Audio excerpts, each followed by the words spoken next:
Huh? What's going on? All my things are gone. What happened? I threw it all away. Excuse me? I sold the house too. All the money from selling the house is mine. I was away from home for my father's funeral, and what awaited me was an outrageous truth and a stupid, dumb husband. To my husband, Tyler, who looked triumphant, I simply asked him a question. Do you really think that what you did was okay? My name is Lara. I am 40 years old, and I work as well as I am a housewife. My husband Tyler and I have been married for 15 years.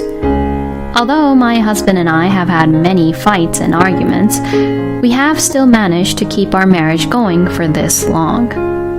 I am sure it is all thanks to our son. My husband and I have a 10-year-old son named Phil. Because of our son, even if my husband and I had fights and arguments, I would never go as far as to divorce him. And then, before I knew it, I realized that 15 years had already passed since we got married. I thought that I would continue to stay married to my husband and watch our son grow up together with Tyler. Recently, however, I have a slight concern about something. And that was about my father, who lives alone at his home. My father had always been weak due to a chronic illness, and he had been visiting the hospital. Furthermore, after the death of my mother a few years ago, he became even more susceptible to health problems. Since my father lives far away, it is not easy for me to visit him. Recently, I have been calling him frequently to ask about his condition. He tries not to worry me by laughing and saying things like, "I'm just getting old." But I can tell just by the way he sometimes coughs that he is in a pretty bad shape. He was even rushed to the hospital after a neighbor found him collapsed from a seizure. And since my father needs to be hospitalized several times, my uncle and his family, who lives in the same area, would take care of him. However, a few months ago, my uncle informed me that he and his eldest son and his wife were moving out of the area due to their new jobs. This would mean that no one would be there to take care of my father. So I started going to my father's house every weekend to take care of my father. It takes 3 hours each day to drive to my father's house and come back home. So I would go to my father's house in the morning and come back at night, while my husband takes care of our son on the weekends. But my husband did not like me going over to my father's house that often. Are you going to visit your father again? Yes, so please take care of Phil. Don't you ever think about my plans? Oh, sorry. Did you have something to do? Not today, but I like to go out whenever I want to, too, without being tied down like this. You're right. You won't be here since this morning, so lunch and dinner aren't even ready. And you haven't even boiled the bath or cleaned around the house. I'm sorry. My husband seemed to have exploded in frustration and complained everything he had been stressed out about to me. I could only apologize and felt bad for Tyler. After that, he began to complain to me regularly. And when I came home at night, he would leave saying, "I'm going out for a drink because I've been invited by a friend." I was really tired from driving for a long time, but I couldn't help but think that he was taking care of our son while I was gone, so I couldn't really complain to him about him going out like that. So my husband and I gradually began to grow apart, more and more. Then, as I was on my way to my father's place, as I always do, I suddenly received a phone call from my son. "Phil, what's wrong?" "Mom, what should I do? The water in the toilet has stopped running." "What?" "It looks like it's malfunctioning." "Oh no, where's your father?" "Dad went out."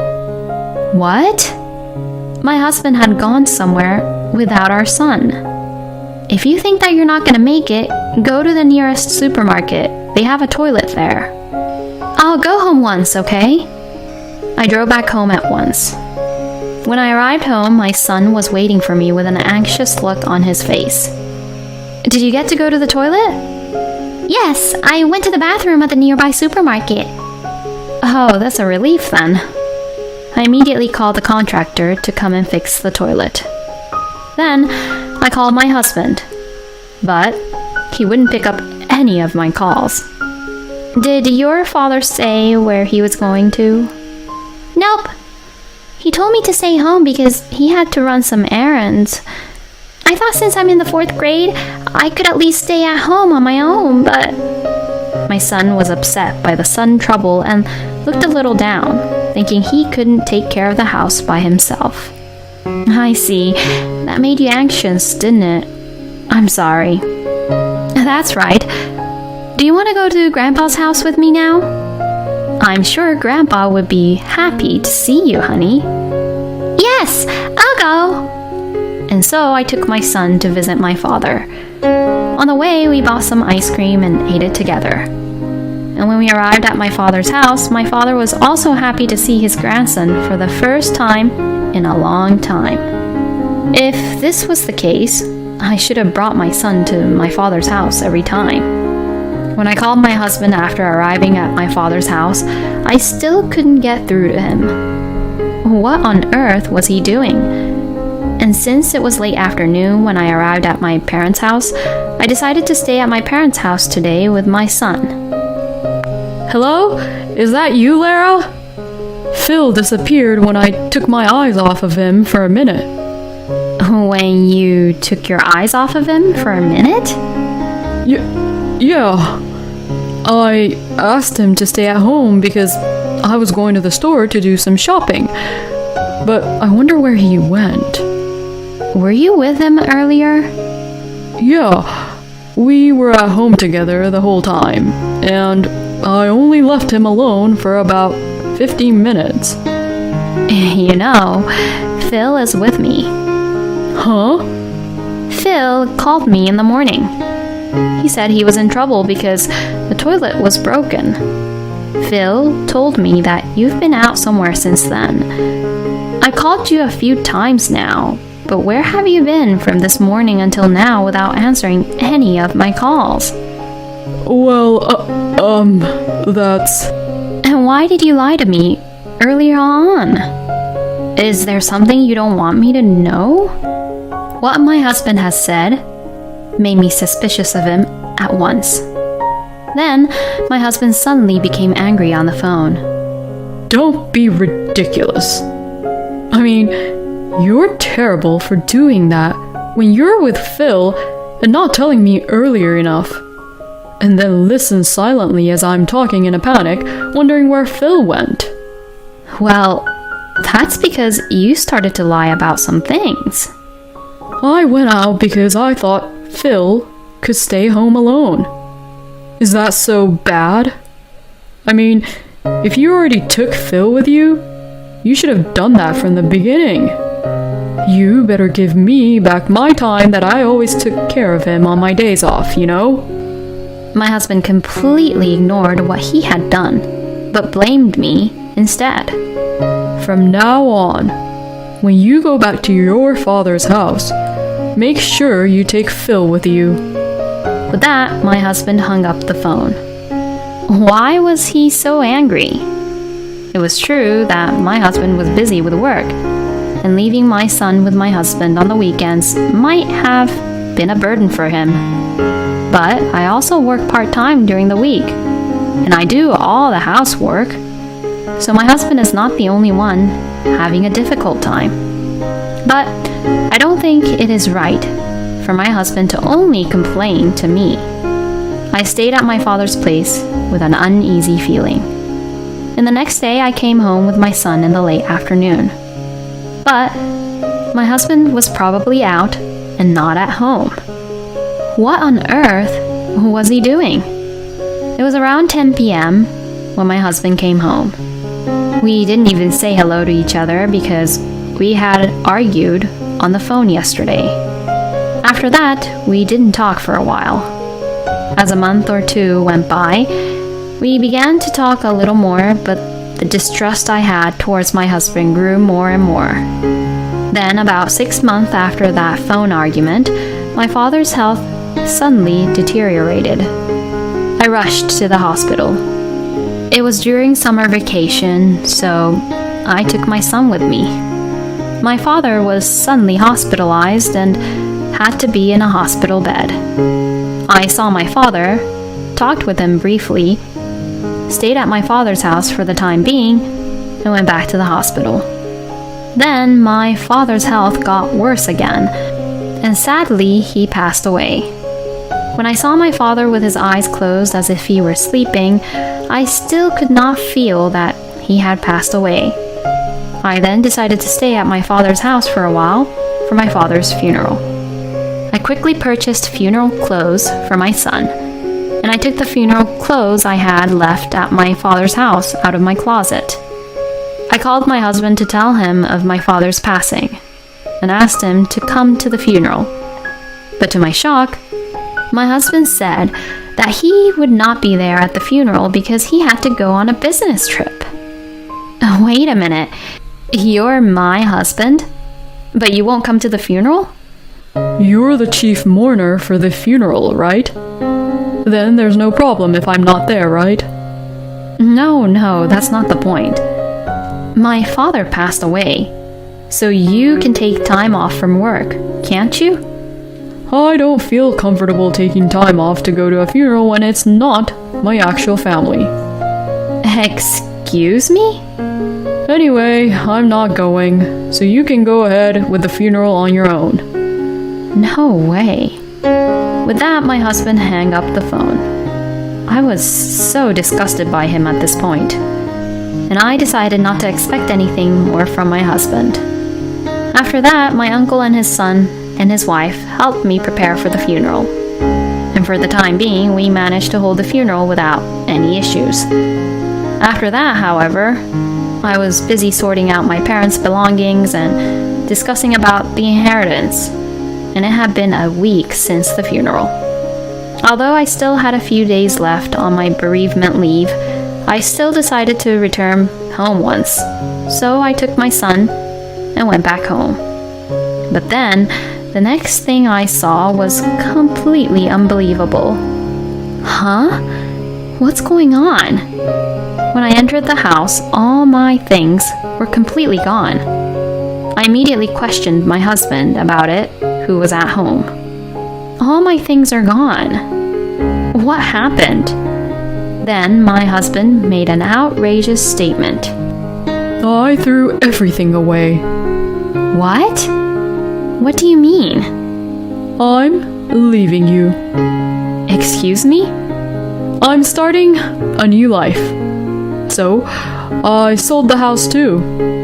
All the money from selling the house is mine. What on earth is this person talking about? I was away from home for my father's funeral, and what awaited me was an unbelievable truth and a dumb husband. I'm sick of living with you. Phil didn't have much things, so I left it behind here. So, take those and go back to your parents' place. Towards my husband, who had a triumphant look on his face, I simply asked him a question. Do you really think that what you did was okay? When I asked him that, he looked at me with a confused look on his face. What the hell do you mean? It's already sold, so it doesn't matter anymore. And here, fill this out quickly. With that, he handed me the divorce papers. I took it and filled it out immediately on the spot. I had been concentrating on my father's funeral and had put it off for a while, but I knew I had to talk to my husband about our issues. But I am rather thankful that he initiated the divorce this way. I packed up my son's belongings and told Phil that we were leaving home. My son seemed to sense it somehow and got into the car right away. We returned to my parents' house again. I immediately requested an investigation to a private investigator. Considering my husband's recent behavior, he must be having an affair. And soon enough, I received the evidence from the private investigator. And what's more, I found out a surprising fact about Tyler. Tyler had sold the house without permission, used the money as collateral for a loan of $300,000, and built a new house. It was a house so that Tyler could live with his lover. I immediately hired a lawyer and consulted the issue with him. The house my husband sold without permission was originally in my father's name, which I was to inherit in the future. So, in other words, my husband was not the owner of the house, but he borrowed a large sum of money using my house and my land as collateral. There is no way he could have done that, and yet I had my lawyer prove to me that as the rightful owner of the property, my assets could not be used as collateral for my ex-husband's loan. With the help from my lawyer, the finance company easily understood the situation and immediately returned the house they had seized as collateral. When that happened, my ex-husband contacted me in a panic. What the hell is going on? I heard that the house was returned to you. Well, that's what happens when you sell something you don't own without any permission, right? Also, I looked up the fact that you had cheated on me behind my back. I'm going to charge you alimony and for child support. Oh no. My ex-husband's voice was trembling, and I could tell he was quite upset. Oh, I'm going to be in a lot of trouble if I don't do something about this. The guys who lent me the money have suddenly changed their attitude and are demanding that I pay them back with huge interest. I knew it that you didn't do it properly. But well, it's what you deserve. Please, help me out. We were in love once, weren't we? Tyler really is repulsive, that it makes me want to throw up. You're the one who betrayed me, didn't you? I don't even want to talk to you anymore. I filed for divorce and we're complete strangers now. If you ever come near me or Phil, I'll call the police on you. And you better pay me alimony and child support. Goodbye then. With that, I hung up the phone and blocked my ex-husband's phone number. Rumor has it that my ex-husband is desperately trying to pay off his debts while being frightened by debt collectors every day. Because of that, Tyler has been dumped and rejected by his lover. And as for the alimony, he had not paid it yet, but he has been sending child support every 2 months or so, even though it is only a few dollars, as if he has affection for Phil. Well, I don't know what he is doing now, but I guess he's not leading a good life now. Meanwhile, I also sold my father's family home and the house I inherited from him, and started living with my son in a rented apartment near his school. The money from selling the house has been set aside for my son's future school fees and for my retirement funds. My son seems to have already given up on his own father and says he is happier living with me. He works hard at his studies and sports, and I will work as hard as I can and earn a lot of money for my son. And I will continue to love my son and watch him grow up, as I always have, even if I become a single mother. It is crazy to mortgage a house that is not even yours without any permission. I think Lara was right to leave such a man like Tyler. From now on, I hope Lara and Phil lives a happy and joyful life together. Thank you for watching until the end. Please subscribe to our channel. See you in the next video.